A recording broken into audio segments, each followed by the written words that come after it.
Hello, welcome to another edition of the Inforunners. I believe this is episode 47? Let's have a quick look at that. Yeah, episode 47, and today is the advanced compilation CCU Buyer's Guide for the Anniversary Sale 2017.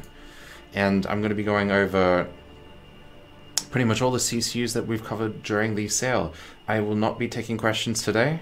If you really want to ask questions about CCUs, I recommend you check out our Discord, where we talk to you one-on-one. I've left it in the YouTube-based description, and we'll help you out as much as we can during the final days of the sale.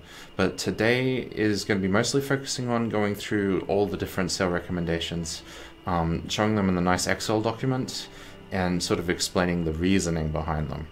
So this is for everyone who wanted all the information in one easy to access place and down on paper. I'm also going to put the Google Sheet document available for viewing in the description after this. I think I forgot to put it on the YouTube channel, but I will make sure it's available for those who wish to get a more pen and paper, more physical copy of this other than trying to read off the YouTube video. Anyway, I've grouped the ships, as you've probably seen, into probably mainly the $350 to $400 ships, so we'll start there. And here we have the Banu Merchantman. It's still an excellent buy at $350. It is one of the best buys out of all the ships. Even though it's gone up $100, it's still my personal recommendation. And you can still, in the absence of $0 CCUs, try to lock in. Even if you've only got $10, you can afford to get this ship so that perhaps in future you can afford to still get it. So the first recommendation is a Starfarer Gemini through to the Banu Merchantman. It costs $10. And don't forget that, you know, if you buy any of these CCUs with real money, like a war bond, you can gift the ship at a much lower cost to a friend, someone who has not already gotten into Star Citizen, or someone who you might meet in future and doesn't want to pay for an extremely expensive ship. So, you know, this is a great thing to get as a gift for another org member who might have missed out. Just always keep that in mind. And the reason why we jump this off the Starfarer Gemini is because it brings the cost down. And then I know you might say, well, why are you buying a Starfarer Gemini? What if I don't have a Gemini CCU laying around? Well, the thing is, the Starfarer Gemini gets sold all the time, every year. There's multiple times, maybe 3, 4, or 5 occasions when the Gemini gets put back on the sale, and you can get it then. You just have to be patient. The other thing about the Gemini is that, you know, even if it did only get sold once a year, you just have to wait till the next big sale. And this is one of those ships that is flight ready, it's already gone through a stream of price increases. This will not shift in price. And so as a stable base, and being the shortest distance between the $350 and even the $400 ships, this is what we base CCUs off. And this is the best equivalent you have to the old $0 CCUs of old. Of course, it's not as abusable because you have to invest a minimum amount and actually have a physical value in your hangar, which I think is good. I think that's a fair trade-off. Going down to the next one is the Crucible. The same deal, CCing it off a Starfarer Gemini and locking in the original $350 concept price of the Crucible and only having to invest $10. $10. Anyway, then we got the Hull D and the Endeavour, both MISC ships, both $350, both jumpable off the Starfarer Gemini. And again, these CCUs are about locking in the older prices so that perhaps you don't have the money now, or perhaps, you know, you're speculating whether these ships are going to turn out to be the dream ship you wanted. Ships change during development, and you don't really know how these things are going to work out coming into the future. So not only can you lock in the old prices, it's the idea that you're keeping your options open, so that, you know, you may have several of these Crucible, Hull D, Endeavour, and Banu Merchantman, and by the time these become flight ready, you get to then choose which one you think you actually like the most, because you may be able to fly on that ship with someone who already owns it. And that's the true power of what these CCUs represent. It keeps you the options open. It also allows you to invest a small amount now without any disadvantages later. The next ones are the ones that went up to $400, and the Reclaimer and the Carrack at $400. These ships are still a great buy. They only raised these ships by $50. This was we want to raise the price, but we still want to give people the opportunity to get them before they really hike the price up. This is them. You may say, oh, I missed the opportunity, it's $50 more. No, it's only $50 more. You can still get this at a nice price, because by my thinking, when these two go flight ready, especially the Reclaimer, we should go up in price in the first patch after 3.0, which would be somewhere around the Q2 2018 mark. This is an excellent opportunity to get a ship that will go up in price by at least another $100. You think $400 now? No, it's going to be $500 plus on release. And therefore, getting a Starfarer Gemini to a Reclaimer, or a Starfarer Gemini to a Carrack. Remember, the Carrack is now a 155 something meter ship. This is a huge ship, and the price of $400 is actually fairly reasonable still. And these ships allow you to still lock that in. Say you can't afford that $400, it's only $60. Or you want to speculate, you're not sure if you want a Carrack, or you want a Crucible, or a Banu Merchantman. This allows you to wait and see what that ship is actually like when it goes flight ready, and still have the option to buy into it at a more reasonable price. Now, here's the big upset for the anniversary sale, is that the Orion doubled in size, and yet you can still get these CCUs very cheaply. There are two ships worth going off, which are both flight ready. The Caterpillar at $295, jumping up to the Orion, is $30. And the Starfarer jumping up to the Orion is $25. Depending on your situation, you may want to get one or the other. Both of these ships are readily sold over the year. They're not anywhere as limited as the bigger capital ships. And in my case, I have some original Caterpillar with 2 Dragonfly packs with the Caterpillar at the original price. Other people may have original concept Starfarers, which they may want to jump up to an Orion.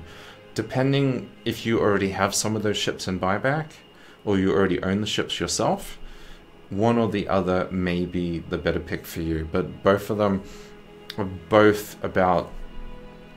They're both relevant options. It depends on what you want.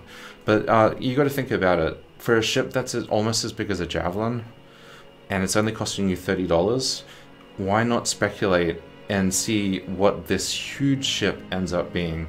And maybe once it comes into further production or becomes flight ready, you've got that option there, and you say, I'm so happy I spent $25, or I put down $30, and this is such an amazing ship. I am so happy I kept my options open with this one. This is the sort of situation, this CCU represents. And going down, we have the Hammerhead to Polaris CCU. Going from a Hammerhead to a Polaris is only $100. This is relevant to people who either already have a Hammerhead, but they want the best of both worlds. They can wait for the Polaris and the Hammerhead to come out, or closer to being fully produced, and then they can speculate on which one they think is the best buy for them. Hammerhead and Polaris are very different ships, and we've discussed this in other videos. And this allows you to keep those options open between those two ships. It's an interesting, very interesting CCU. And I'm just going to skip down to the Hammerhead Warbond. If you haven't heard of this before, that Hammerhead Warbond is $100 off the price of a Hammerhead, which is nice in itself if you want a Hammerhead, but what if you take a Hammerhead Warbond and then get a Hammerhead to Polaris CCU? You're essentially discounting a Polaris ship for $100. Instead of being $750, it's now $650. If you missed out on the Polaris sale last year, and you wanted to get it at a cheaper price, this is the best deal going right now. And so if you were really serious about Polaris and you missed it last year, this is the deal for you. Go get a Hammerhead Warbond, CCU through to the Polaris, and yeah, I think most people who missed that sale and were really hoping to get it this time, that's the deal that you want to jump out. Okay, going on to some of the other minor CCUs, but interesting nonetheless. The Vanguard Warden going to the Eclipse, it's $25. And so like, if you want to speculate on the Eclipse, but you don't want to pay that huge $275, it's like you're really interested in the ship, but you're just not sure yet. Well, why not buy one of these? It's a simple $25 investment. When the Eclipse comes around, you can perhaps get some org mates to try it out and, you know, see, is this really the ship that I want? And it allows you to still lock in that older price, that availability, and sort of sit on that Eclipse CCU until you're sure that you actually want it. And that sort of locks in the older price, as well as, you know, giving you the ability to, you know, speculate if this is really the ship for me. And then moving on to the Terrapin. Starting from Super Hornet and going up to the Terrapin. Yep, is $15. Just had to double check my math there. But look, the Terrapin is one of my favorite ships. It is a beautiful ship. And, you know, I'm sure there's plenty of people who are thinking, is this the ship I want? You know, it probably is a ship you want, but, you know, this allows you to speculate. It allows you to lock in that older price. It's only $15. And, you know, Super Hornets are sold probably more than any other limited ship, like regular periods through the year. They love selling those smaller superiority fighters, the Sabre and the Hornet. This is a readily available CCU as long as you're patient. So that's the Terrapin CCU. I know I've got one. And then going from the Super Hornet again, we have the Banu Defender. This is a really good CCU to buy, to speculate on. It's only $5. And, you know, if any Super Hornet owner should buy this, just to see whether that Super Hornet is sort of right for them. This Banu Defender represents a merging of two ideas of the Super Hornet and the Sabre. The idea of that secondary gunner, the idea of the 4 weapons that are monologued, that are all the same size, the idea of having perhaps a little bit more utility that the Hornet has, but being still a very pure military vehicle. It's a sort of a synergy of many different ideas, and personally, I have my money on this ship as being my favorite superiority fighter coming out. And so, you know, for only $5, why not see?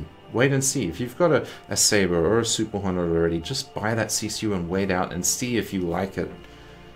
See if it becomes something that is absolutely stunning. Or if you don't have those, just buy it. This is one of the cheapest CCUs in the guide. It's $5. And I think this is also one of the ships with the most promise. So, you know, lock in that price. Wait and see if the Defender lives up to the dream and the hype. It's, you know, one of the best CCUs I think anyone can, you know, speculate on. The next one is the Hurricane. Going from the constellation Taurus to the Hurricane, it's a $25 investment. And, you know, maybe you're a bit of a romantic about the Hurricane, maybe it's something you like, or maybe you're not sure about the turret.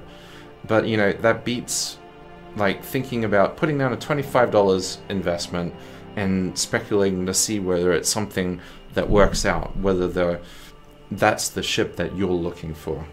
You know, that's a lot better than spending $175. And going down now to the Prospector. We have the Hornet Ghost to the Prospector. That's only $15.